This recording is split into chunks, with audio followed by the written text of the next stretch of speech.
In this video, I'm going to show you how to properly use AMZScout's product database and Chrome extension to find profitable products to sell on Amazon. But first, my name is Crescent, and on my channel I share tips and strategy videos, just like this one, on how you can create a successful Amazon FBA private label business. So if you enjoy videos like this, consider subscribing. Alright, let's get started. So as far as product research is concerned, there's actually 3 stages. The first one being planning, product discovery, and then data analysis. So it's important for any successful business to first put together a plan. So before you actually do any product research, it's important that you put together a plan. So the first step is to figure out how much money you realistically want to make every month.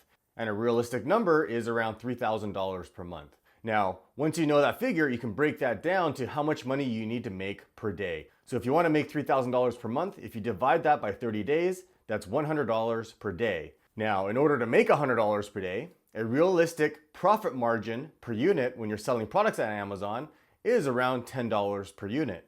So if you want to make $100 per day and you're making $10 profit per unit, you know you need to sell 10 units per day. So 10 units per day times $10 profit per unit is $100 per day. And if you multiply that by 30, that means you need to sell 300 units per day. Now you should write down all of these figures so you have it in front of you, and you can use these as your target numbers for while you're doing product research. Otherwise, you'll just be doing product research blindly. Now moving on to the second step, which is product discovery. Now there's many different methods to do product discovery. There's no right or wrong way, but a really good starting method is to use the product database from AMZScout. Now AMZScout actually has 2 product research tools. One is the Chrome extension and the other is the web app or product database. Now the product database is a collection of all of the products in the Amazon marketplace, and they've collected all of the data for each product so that you can do data analysis to find viable products to sell. So for example, if we jump onto AMZScout's website, you can see here that they have the Pro extension, which is the Chrome extension, and the web app. And they both have free trials for you to try. And if we scroll down, you can see that the Pro extension is $44.99 a month and $199 for the lifetime option. So if we log into the web app, you can see here that it allows you to set specific criteria for you to filter out the products from the Amazon marketplace that match your criteria. So for example, you can see here on the left, you can choose specific categories that you want to search for products in. And you can see here that I've only selected a few of them. The ones that I've not selected are categories that I don't want to sell in, either because there's too much returns, the competition is too high, or there's product liability that I don't want to be involved in. So for example, automotive is way too competitive, cell phone accessories is also way too competitive, and clothing, shoes, and jewelry has way too many variations to deal with, as well as returns, since people like to buy them, then try it, and if it doesn't fit, they return it. Computer accessories and electronics have way too many returns, as well as people not understanding how to use the products, so there's a lot of tech support involved, and the potential for products that actually are broken and don't work. And toys and games also is way too competitive. And as far as grocery and food, I stay away from products where there's a lot of liability involved, such as lotions, food, or anything that you put on or in your body. Okay? And over here on the right is where you can choose specific search criteria and find products that match the criteria that you're after. And this is where the planning phase comes in handy. So for example, you can see I have a few fields filled in already. Now for price, I have a minimum of $15 to a maximum of $50. Now it's important that you choose products that are at least $15 and higher. Otherwise, if the price is below $15, there's not much profit left to be made. Typically, there's the 1/3 rule. So 1/3 of the sale price is going to go to your unit costs. The other third is going to go to Amazon fees, and the remaining third is going to go to your profit. So as you can see, Amazon fees are typically going to be $5 and up. So the remaining is going to be your unit costs and fees. So anything less than $15 leaves you really slim margins, and I don't suggest it. You also want to make sure you look at products that are under $15, especially as a beginner, because anything over $50, people tend to put more thought and research into it, and it no longer becomes an impulse buy. The next field we're going to be concerned with is the estimated sales. You can see here that I set the minimum to 300. And this is where the planning phase came in handy. I'm looking for products that are selling at least 300 units per month.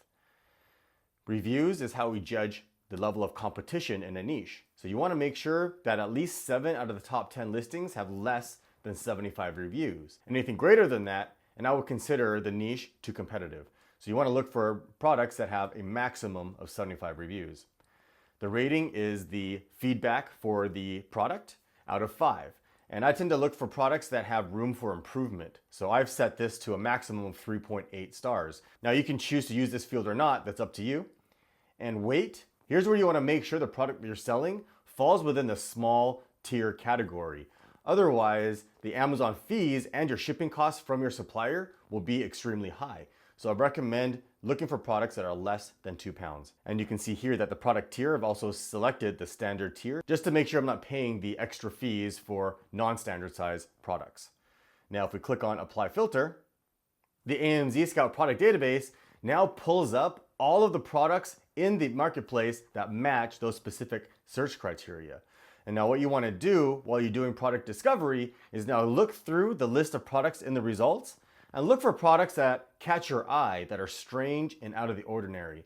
These are the type of products that tend to do the best.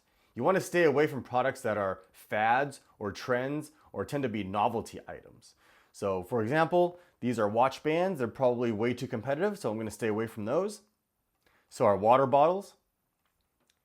And you also want to stay away from products that are parts for another product. And this is because the sales of your product will be tied directly to how well the other product sells. So stay away from those. So let's scroll down here and see if there's anything that catches my eye. Okay, here's an interesting product. It's a Egglets egg cooker. So what we can do here is we can click on it and you can see that it pulled up the listing on Amazon. Now what you want to do here is make sure you're not choosing products based on single listings. You need to analyze entire niches. So in order to do that, we're going to pick out the broadest and shortest keyword that's most relevant that describes this product. So if you take a look at this, it looks like it is a silicone egg cooker. Okay, so I'm going to do silicone egg cooker and make sure you choose all departments here and search. And then you want to make sure that the majority of the listings that show up here are indeed the silicone egg cookers. If they're not, then you've probably chosen the wrong broadest keyword. So if we take a look, it looks like a majority of these products are silicone egg cookers. So we've chosen the right keyword. Now we can pull up the AMZScout Chrome extension. Now, what the Chrome extension does is it pulls the data for every one of the listings in the search results and shows it to you in a convenient window so that at a quick glance, you can determine if this is a viable product or not. So you can see here at the top, there's a summary of all of the averages. And I actually don't recommend that you base your analysis on these averages because the averages can be thrown off if there's a few very high or very low listings because an average is an average, okay? So what you want to do here is actually analyze the data. Now the first thing you want to look at is to make sure that the average price point is at least $15. So you can see here that the average says $12.20, but let's look down the price field here and we can see that the majority of these listings are actually around $9.99. So the average price is actually less than $15, so it doesn't pass that search criteria. Now, if we take a look at the estimated sales, we want to make sure that the majority of the listings are selling at least 300 units and higher. So there's some leeway there, maybe 250 and higher. Now, if we look through here, we can see that it's rather inconsistent. There's some that are over 1,000, some are 2,000, but the other ones are in the double digits, okay? So the average here actually looks pretty low, like less than 200 units per month. And again, if we took a look at the monthly sales, it says it's around 358. But again, a few very high listings and some very low listings can throw off an average. So always make sure you analyze the niches by analyzing the data. Now to determine the level of competition, we're gonna look at the review column here. Now you wanna make sure that at least 7 of the top 10 listings have less than 75 reviews, and you can count that. So if you go through here, we can see there's 1, 2, 3, 4. Okay, so that's not enough. So this niche is way too competitive. Again, you can see here that the average reviews is 164, but again, an average is inaccurate. So don't go by those numbers. Now, one thing I want to point out here, you can see that the first listing here is actually listed as number 2.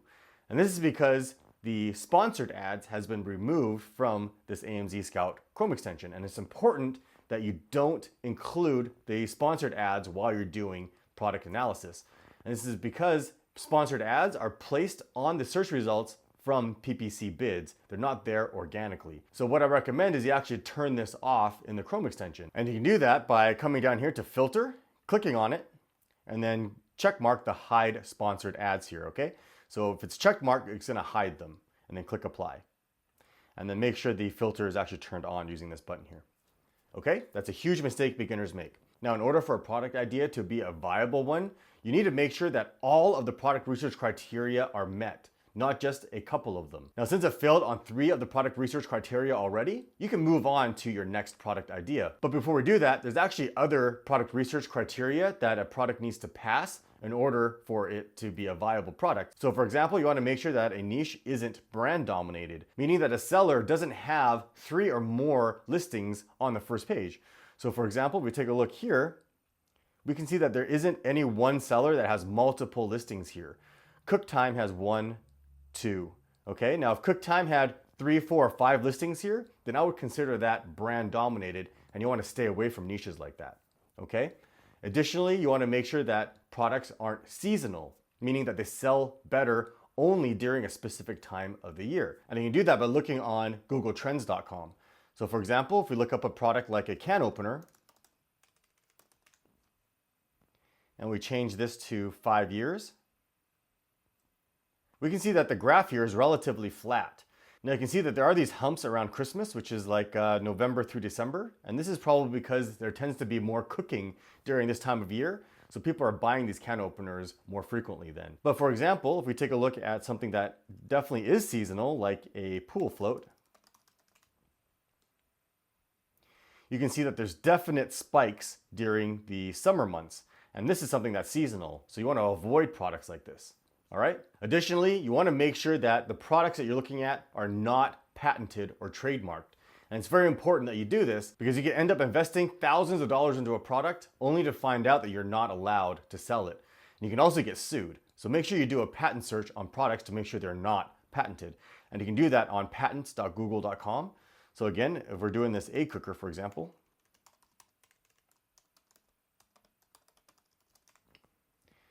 we can look through the search results to see if there's any egg cookers that match the product that we're trying to sell.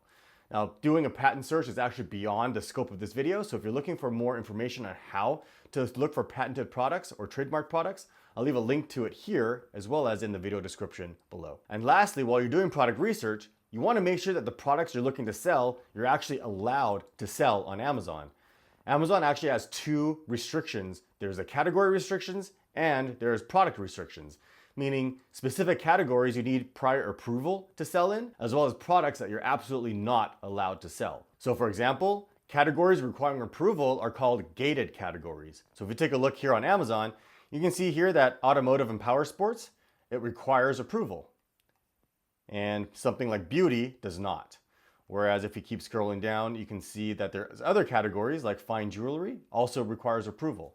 So make sure that the product you're trying to sell is in a category that doesn't require approval, or you get approval for that category first before you invest in that product so that you know you're able to sell that product ahead of time. Now, as for restricted products, Amazon actually has a list of all the products you absolutely cannot sell on Amazon. So for example, if we take a look on Amazon's restricted product list, you can see they can't sell products like alcohol or drugs and drug paraphernalia, lock-picking sets, and stuff like that. So make sure you do your due diligence ahead of time to make sure you're not getting into a product that you're not able to sell. Now, if we go back to the AMZScout Chrome extension, again, if we're looking at this silicone egg cooker niche, there's actually a couple tools that'll help you analyze these niches quicker. You can see here that there's a niche score, and this niche has a score of 7, and this score is based out of 10. So if we click on it, you can see that the overall score is a 7, and it says it's likely to succeed. And it gives you a breakdown for this niche. For example, it has high profit margins, it has great demand, however, it has strong competition, okay? So you can use this niche score as a quick reference to analyze niches, but in my opinion, you should never base your product analysis on just this niche score. You should always analyze the actual data. Now, the other tool up here that's great is the saturation score. And this is something that actually worked with AMZScout to develop. And you can see here that the score for this niche is a 1 out of 10. And you can see here that it says 0 sellers have found this niche in the last month. And this is such a powerful tool because it can help you avoid getting into saturated niches. And a saturated niche means that there's a lot of people that have seen this niche and are potentially going to jump on it and make it way too competitive. And speaking of saturation, Another great way to see if a niche is already saturated is to look at this column here. And this is an advanced tactic, and this is the available from column, and that's how long these listings have been selling on Amazon. And you can see here, for example, this first one's been selling since March of 2018, May of 2018, and there's some new ones here, April of 2019 and February of 2019, and so on. And it's a red flag for me if I see that the majority of these listings are relatively new. That means that this niche either is new and there's a lot of brand new sellers jumping on there and it may be a fad or a trend, or the niche suddenly became saturated and there's a whole bunch of new sellers that jumped in on it. So you may want to avoid niches like this, okay? Now, if you don't see this column, you can click here on this button, click on options, and then you can turn on the available from field here by checkmarking it here and then clicking apply. All right, so let's go through one more example. So if we go back to the web app and let's scroll down here and see if there's anything else that catches my eye. So again, I want to avoid clothing because there's way too many variations and potential for returns, as well as electronics. And this looks interesting. This is a chainsaw sharpener. Okay, so let's click on that. And you can see it pulled up the listing. And again, you want to make sure you choose the shortest and broadest, most relevant keyword and analyze the entire niche, not individual product listings. So in this case, the shortest, broadest keyword would be chainsaw sharpener. So let's copy that. Let's paste it in the search bar and then make sure you choose all departments. And then let's do a search. And you want to make sure that the majority of the products in the search results are the chainsaw sharpener. And it looks like it is. So now we can pull up the AMZScout Chrome extension. And again, it has a niche score of 8, again, which is good. And the saturation score is a little bit higher, it's a 3. So 12 sellers have found this niche in the last month. And if we click on the niche score, you can see that's very likely to succeed, has very high profit margin, great demand, and competition is medium. But again, use this as a reference only. So if we analyze the actual data, let's take a look at the price. We want to make sure that the price is at least $15 and higher. And if we take a look here, it looks like the average price is actually around $25 or so. And if we take a look at the average price, it says 34, okay? Now, again, a really high listing and some really low listing prices will throw off the average, right? So never use the average that you see up here, actually look at the data. And if we look at the estimated sales, we wanna make sure that it's at least 250 units or more. That majority of the sellers are doing that. And you can see that the top listings are, but it falls off rather quickly here, okay? So that's a red flag for me that this does not pass that criteria. And so now we wanna make sure that this niche isn't too competitive. So we wanna make sure that at least 7 out of the top 10 listings have less than 75 reviews. And we can see here that there's already 1, 2, 3, 4 listings that have more than 75 reviews. So this is too competitive. Okay, now for me, if it fails on any one of these product research criteria, it's an automatic fail. So this already failed on 2 of them. So always make sure that when you're analyzing niches that all of the product research criteria are met, not just some, all right? But I'll go through the whole thing here. So for example, is it brand dominated? We can see here that there isn't one specific seller that has more than 3 or 4 listings here. And since this already failed the product research criteria, there's no sense in looking to see if there's a patent or if it's seasonal. All right, so before moving on, a lot of people actually ask me what this product score is. Now this product score is a score for each individual listing. So you can see that this listing here has a score of 8 and this has a score of 5. And if you click on it, you can see that that listing, it's got a rating of 8 because it has a decent profit margin, it has good sales, it has an average listing quality, and there's a potential for a lot of revenue, okay? So what I don't recommend you do is analyzing niches based on this product score. Okay, and you don't want to choose products based on this product score.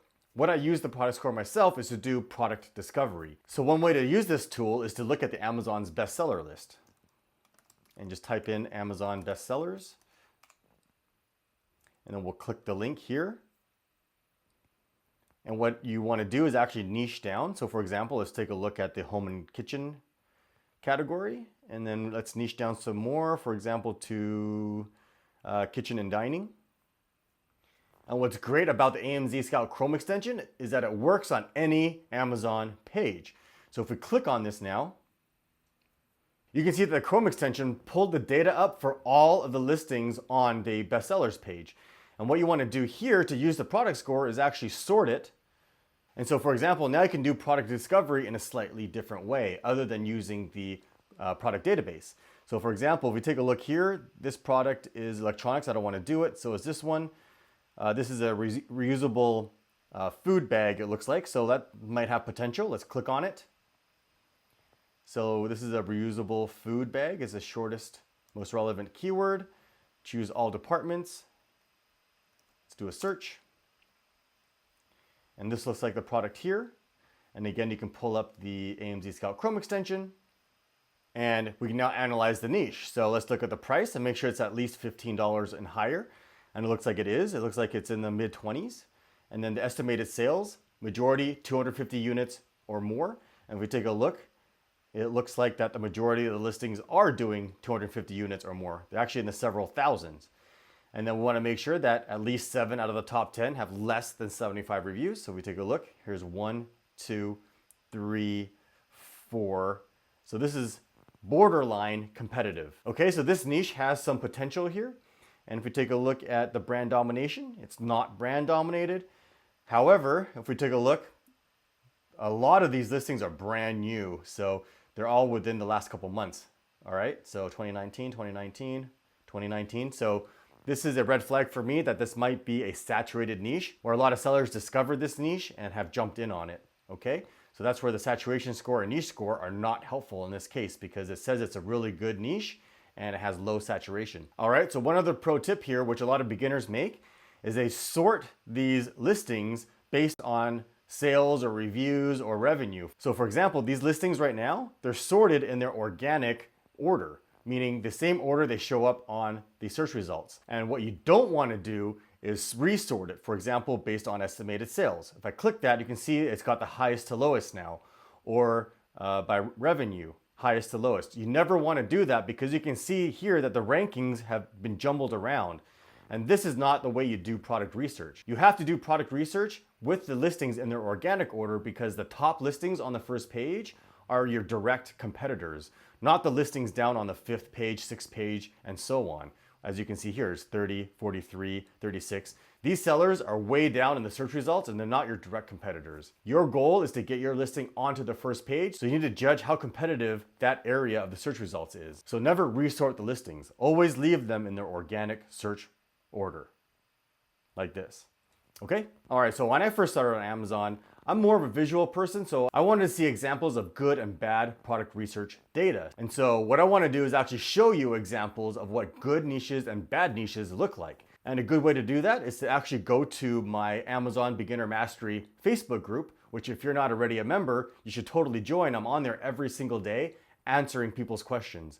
So if we jump onto here and we click on photos, we can see screenshots of what other members of the community have uploaded for the product ideas that they've had. So for example, if we scroll through these and take a look, you can see here, for example, Theodore has this product idea, and right away I can see that the price is way too low, right? You want to make sure the average is $15 and higher. And then if we took a look at the estimated sales, it's not too bad. It's on the low side. Okay, remember 250 units and higher. It's right borderline there. And the number of reviews, there's one that's definitely over 75. These ones are kind of borderline. So I would say that it's not too competitive, but the price point is way too low. Okay, so let's take a look at another example. Here we have Iob, and we can see here that the price looks like it is above $15, which is good. And if we look at the estimated sales, we can see here that it's inconsistent. Most of these are below 200 sales per month. And if we look at their number of reviews, it's low competition because most of these are less than 75 reviews. All right. So again, the price is good, but the sales is too low. And let's take a look at another one. We can see here that the price is good. This is actually pretty high, which is good. The profit margin might be pretty good on that. And we look at the sales. The top listings are good, but it falls off here, so it's not too bad. And the number of reviews looks like it's low competition because all of these are less than 75 reviews. Okay, so the only thing I'm wary of here is the sales is rather inconsistent down towards the bottom of the first page here. Okay, now let's take a look at this one by Jalissa. We can see that the price is good. It's above $15, and the estimated sales I would say this one's inconsistent. Okay, so the number of reviews, 1, 2, 3, 4, 5, is too competitive. Over half of these are above 75 reviews. All right, let's look at one more from Sahil. The price is pretty good. It looks like it's above $15. The estimated sales is not too bad. It looks like it's about 250 units or more. And the number of reviews, there's 1, 2, 3, 4, 5 that are above 75 reviews, so it's way too competitive. Okay, so I would pass on this product idea. All right, I hope you found this helpful. If you have any questions, post them in the comment section below. I answer every single one of them. Now, AMZScout has a trial for the web app and Chrome extension, but I'll leave a link to a coupon in the video description below so you can save some money should you decide to purchase it. All right, thanks for watching. If you found value in this video, you know what to do. Hit that like button, leave a comment, and subscribe.